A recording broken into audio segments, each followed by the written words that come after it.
Hello, hello, c'est Thierry de Newslang. Dans cette vidéo, je vais vous montrer comment migrer une installation locale de PrestaShop 1.7 vers votre hébergement.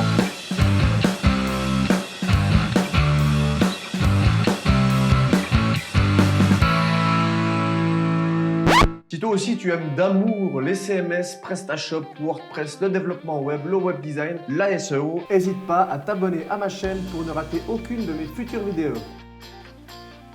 Ça y est, vous y êtes. PrestaShop 1.7 a été mis en place sur votre poste local et après pas mal de boulot, votre boutique est prête à être mise en production. Le moment est donc venu de transférer votre boutique vers votre hébergeur pour la mettre en ligne. Donc voici en quoi consistera le processus de migration. Première étape, exporter la base de données locale. Deuxième étape, compresser tous les fichiers qui composent votre boutique. Troisième étape, créer une nouvelle base de données chez votre hébergeur. Quatrième étape, importer les données locales de la base, donc chez votre hébergeur. Ensuite, cinquième étape, transférer votre fichier zip et le décompresser chez votre hébergeur. Sixième étape, modifier les informations de connexion à la base dans les paramètres de PrestaShop. Et dernière étape, modifier l'URL de votre boutique dans votre base de données en production. Donc à quelques subtilités prêtes, ces étapes constitueront l'essentiel du travail que je couvrirai dans ce tutoriel.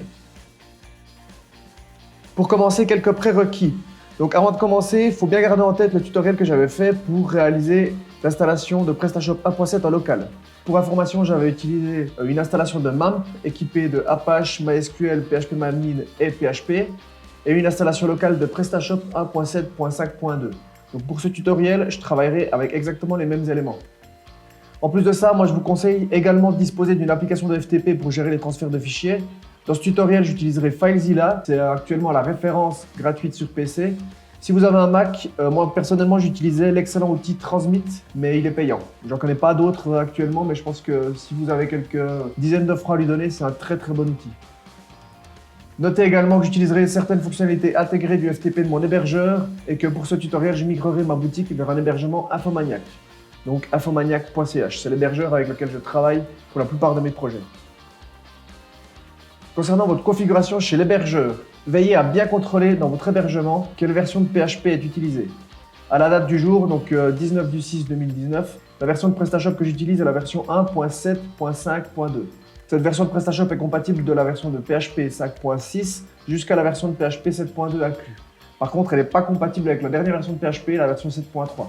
Donc vérifiez bien que ce paramètre chez votre hébergeur est défini correctement, que vous ne soyez pas sur la version 7.3, parce qu'à ce moment-là, PrestaShop ne va pas fonctionner. Alors avant de commencer, n'hésitez pas à aller jeter un œil aux prérequis en fonction de la version de PrestaShop et de la version de PHP. Vous trouverez un lien vers le site de PrestaShop contenant ces informations en description de cette vidéo et également dans mon article de blog sur le sujet. Première étape, c'est la préparation que vous allez devoir faire en local. Pour commencer, il faudra exporter le contenu de votre base de données depuis votre PHPMyAdmin local vers une base de données de votre hébergeur. Commencez par accéder à PHPMyAdmin depuis votre poste local et si comme moi vous utilisez MAMP, rendez-vous sur la page de démarrage de celui-ci. Dans cette page de démarrage, choisissez Tools, PHPMyAdmin.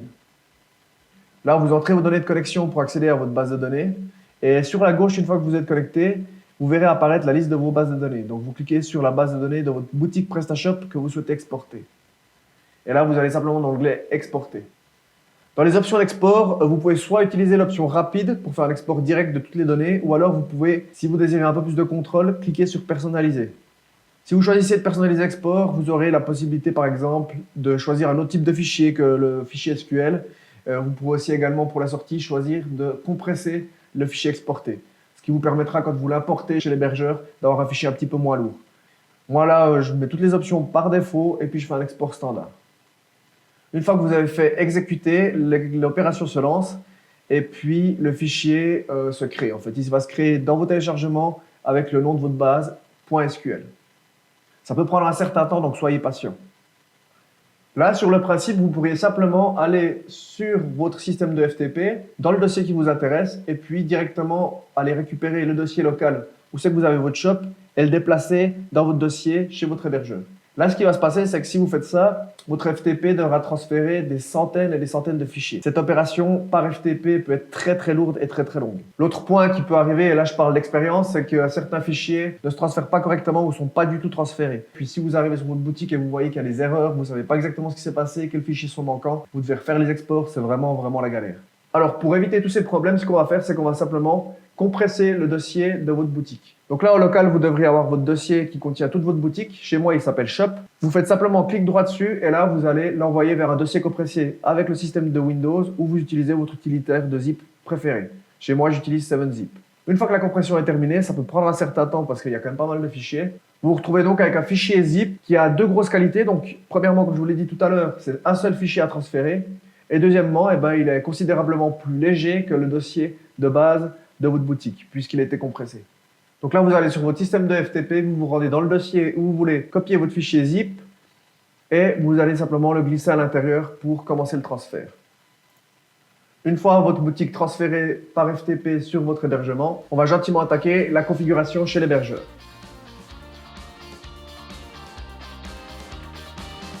On va commencer par importer la base de données locale chez l'hébergeur. Pour ce faire, connectez-vous à votre hébergeur et rendez-vous dans l'hébergement du site où vous allez installer votre boutique. Dans les options de votre hébergement, vous devriez trouver la gestion de votre base de données. Le but, c'est de créer maintenant votre propre base de données pour votre boutique PrestaShop. Chez Infomaniac, vous allez simplement dans les réglages de base de données et vous cliquez sur Ajouter. Dans la nouvelle fenêtre, vous devez donner un nom à cette base de données. Dans mon cas, je l'appellerai demo_PrestaShop. Certains hébergeurs, sachez juste qu'ils ne vous permettront pas forcément de choisir le nom. Il sera simplement généré automatiquement. Donc vous pourrez simplement donner une description pour savoir exactement que concerne cette base de données. Chez Infomaniac, il est possible de donner un nom, mais chaque base de données est préfixée par un identifiant.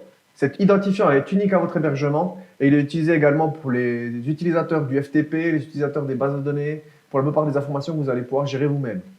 Une fois que vous avez ajouté votre base de données, si vous n'avez pas encore d'utilisateur associé, vous pouvez également le créer directement. Attention à bien vous souvenir donc du nom de votre base de données, du nom de votre utilisateur et surtout de votre mot de passe. Il faudra les conserver parce qu'on va les utiliser plus tard. Deuxième étape, importation des données directement chez votre hébergeur. Donc une fois que la base a été créée et associée à votre utilisateur, rendez-vous dans le gestionnaire de base de données. En général, les hébergeurs utilisent également PHPMyAdmin. Dans Infomaniac, vous cliquez simplement sur Connexion à PHPMyAdmin. Là, vous entrez vos informations de connexion telles que vous les avez créées tout à l'heure. Une fois que vous vous trouvez dans la console d'administration, cliquez sur la base que vous venez de créer pour votre boutique sur la gauche et allez dans le menu Importer.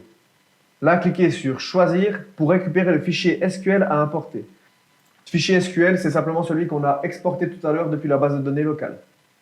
L'opération, elle peut prendre un certain temps en fonction de la taille de votre base de données, donc soyez patient.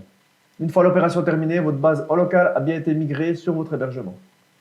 Maintenant, toujours dans PHPMyAdmin, on va aller modifier l'URL de votre boutique en ligne. Parce qu'il faut bien comprendre que quand vous avez fait votre installation en local, PrestaShop a enregistré dans la base de données les informations de votre boutique locale. C'est-à-dire que l'URL de votre base de données était par exemple localhost. L'idée maintenant, c'est d'aller changer localhost en par exemple votre domaine.ch. Pour ce faire, on va aller rechercher la première table qui nous intéresse et qui s'appelle ps_shop_url. Donc pour la rechercher, vous cliquez sur votre base de données dans la barre de gauche et vous verrez apparaître la liste des tables. Là, vous avez une possibilité de rechercher en haut. Vous tapez donc ps_shop_url et vous faites Enter pour lancer la recherche. Là, vous devriez voir apparaître votre table. Vous cliquez simplement dessus pour en voir la structure.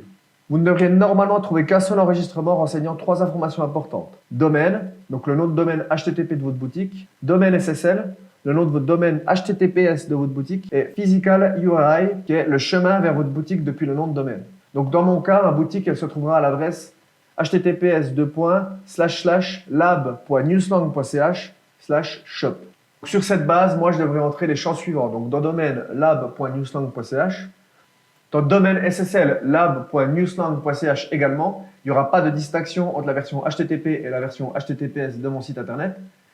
Et dans Physical URI, /shop/.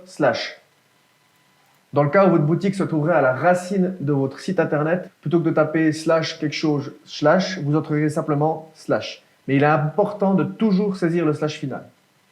Ensuite, on a une autre table dans laquelle il faut apporter des modifications. C'est la table ps_configuration. Donc là, vous allez rechercher cette table.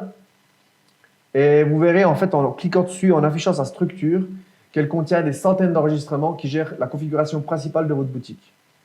Dans ces enregistrements, il y a 4 enregistrements qui sont importants. Le premier, c'est PS SSL Enabled. Donc ça indique si SSL est activé. Donc si on accédera à votre boutique en HTTPS ou non. Par défaut, comme vous venez d'un serveur local, cette information devrait être à 0. Ensuite, vous avez PS SSL Enabled Everywhere. Donc ça, c'est le même flag que le précédent, sauf que là, ça veut dire que le SSL est activé pour l'intégralité de votre boutique. Donc le back-office et toutes les autres informations. De nouveau, si vous avez une installation locale, le SSL devrait être à 0. Ces deux champs, vous devez les mettre à 1 si vous utilisez du HTTPS sur votre serveur. Ensuite, deux autres champs qui sont importants, c'est PS Shop Domain, qui est identique à la colonne domaine de la table PS Shop URL qu'on a renseigné tout à l'heure, et PS Shop Domain SSL, qui est identique à la colonne domaine SSL de la table PS Shop URL qu'on a définie tout à l'heure. Ces deux derniers enregistrements, selon certains, il n'est pas indispensable de les changer. PrestaShop devrait normalement s'en occuper par la suite. Moi, généralement, quand je fais une migration, je préfère le faire directement au départ pour éviter tout problème d'accès. Voilà, donc maintenant, les modifications de configuration dans la base de données ont été effectuées et on va s'attaquer aux fichiers.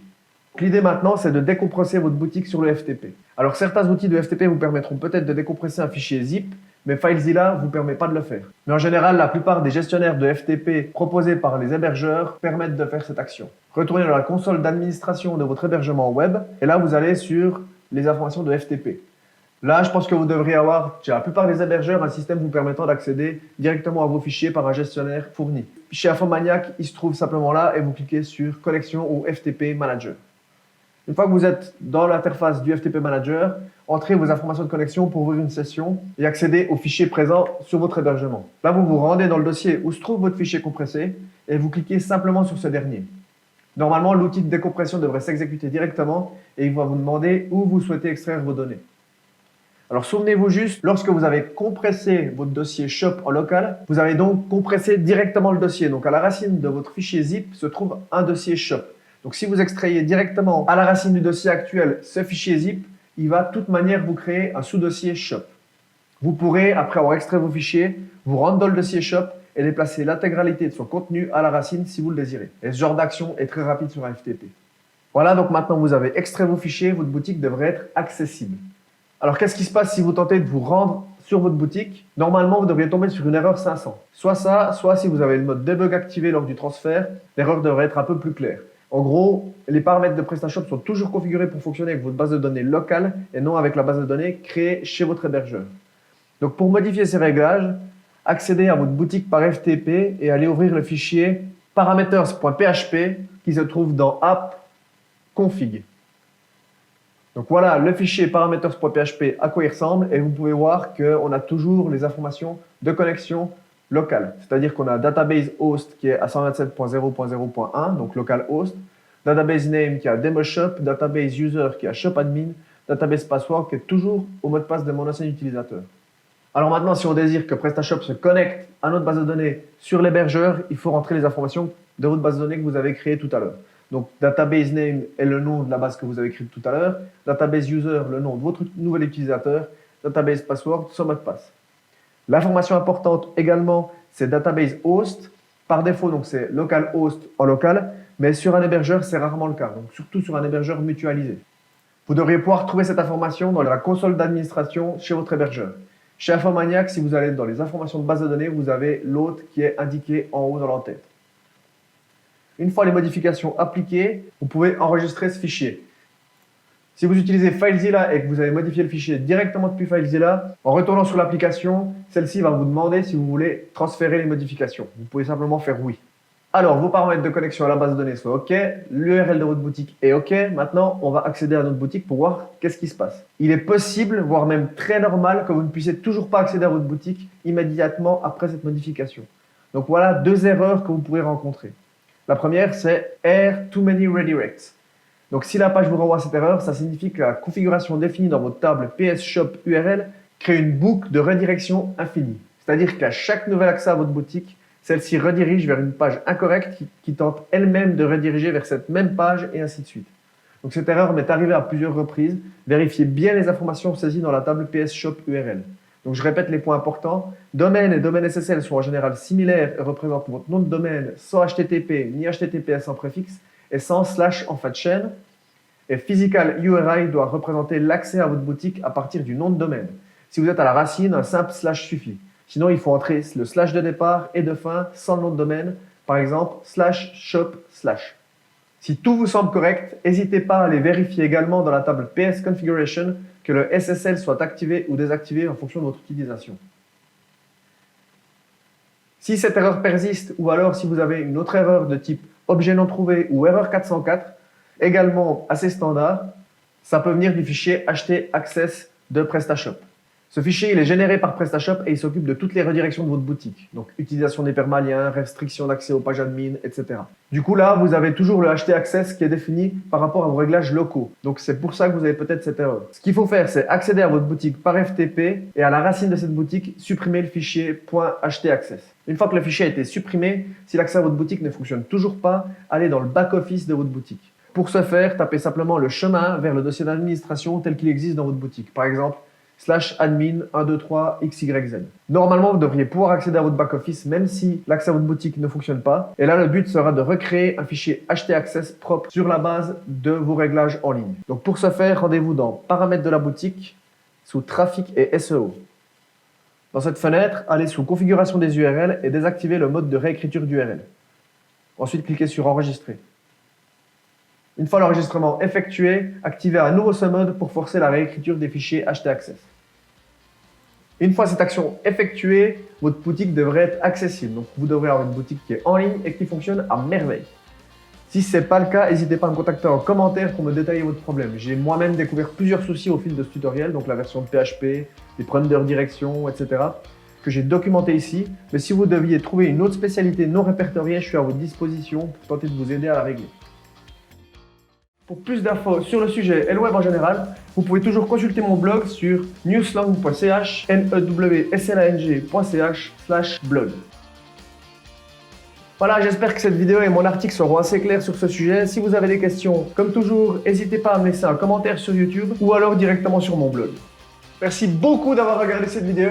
Si elle vous a plu, n'hésitez pas à mettre un pouce bleu, ça serait vraiment top. Et d'ici là, je vous dis à la prochaine pour une nouvelle vidéo. Salut!